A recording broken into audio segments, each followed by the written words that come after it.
3 match টি-20 সিরিজের প্রথম ম্যাচে যুক্তরাষ্ট্রের বিপক্ষে টস হেরে ব্যাটিংয়ে নেমেছে বাংলাদেশ।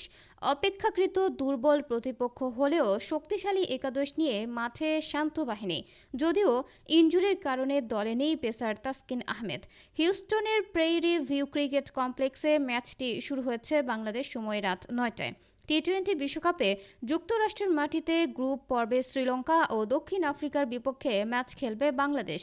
গুরুত্বপূর্ণ সে দুই ম্যাচের আগে দেশটির উইকেট ও কন্ডিশনের সঙ্গে নিজেদের মানিয়ে নিতে 3 ম্যাচের সিরিজ খেলছে বাংলাদেশ।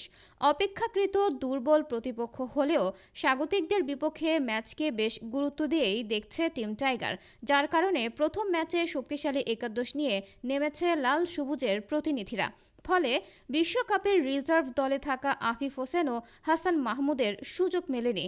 প্রথম ম্যাচের একাদশে জায়গা হয়নি ওপেনার তানজিদ হাসান তামিমেরও। সুযোগ করে নিয়ে